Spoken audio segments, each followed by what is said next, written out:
Yeah. This is a picture when since we couldn't travel anywhere because there was immigration checkups everywhere.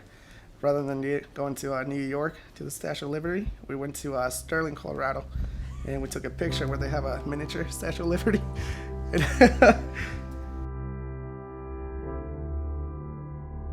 My name is Carlos Ortega, and I am originally from Chihuahua, Mexico.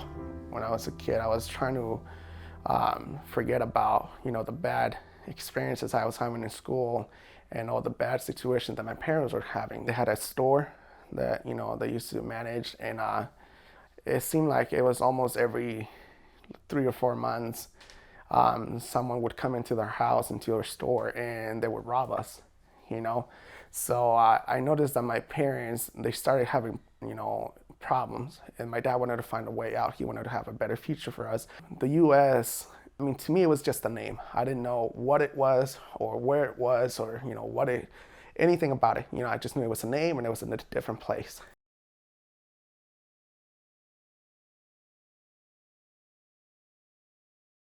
4 years ago, when I used to live in Orleans, I had a few friends of mine that came over after I got off work, and they asked me if I wanted to go hang out with them at the bar.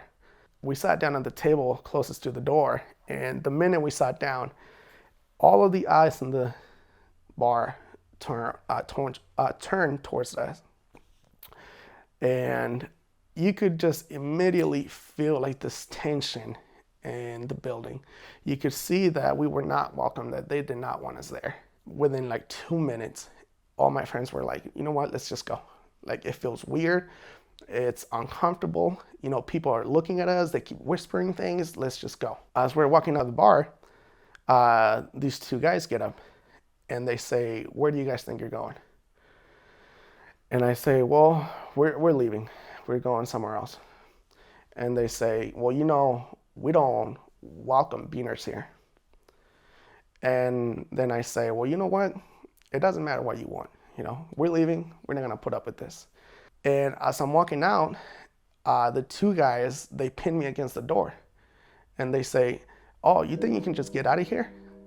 Like, it doesn't work like that. We don't want your kind here, not just in the bar, but here at all." And then I say, well, you know what? It doesn't matter what you want. We're leaving. I don't want to put up with this. It was dad and son, and I was walking out of the bar, and the dad grabbed me from my shoulder and turned me around, and he started punching me. Well, I couldn't get the door to open, so the only thing I could do was just cover myself, and the son started hitting me from the side.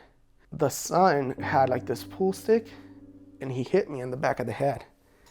And I actually have scars in the back of my head. He managed to do a little, cut me a little bit, and I ran out of there. And when I was outside, my friends saw me, and they ran towards me, and they said, what's going on? And the lady, the owner of the bar, came out, and she started yelling, I'm gonna call the cops, I'm gonna call the cops. So then the two guys ended up leaving. After that day, I quit my job. I didn't want to go to my job anymore. I didn't want to go out. I stopped talking to all my friends. And I told my dad, I'm like, I am tired of living this. I'm tired of people saying things to me and not doing anything about it. I'm like, we left Mexico because our house was being broken into and stealing, and the cops were doing nothing about it. But in the US, it's not like that. In the US, the law works. They ended up catching the guy, the son, and he went to jail, I believe, for a few months, but I think he's out now. And the dad, he spent 3 days in jail, and he had to pay a bond, and he was out. It's been a long 4 years, but after that, I was finally able to get my U visa. Thanks to them, to the lawyers, all their hard work they did. They managed to help me out with my legal status here. Now I have my U visa. I feel like people shouldn't come here and deal with the things that I've dealt with and just get used to it and learn how to live with it. I feel like stuff like this shouldn't happen to people. Even with my wife, when we go to Walmart, Every now and then we'll hear people, we'll be walking and they'll look at us and they'll say, ew, you know? Or they'll say, did you look at her? Why is she with him? It has been really hard, and it's just motivated me even more to become a teacher so I can open the minds of students, so I can guide them to a path where it's away from ignorance and away from, that hatred. I want to be there for those students so I can guide them and show them that, we have to live in a better world where we need to stop all this.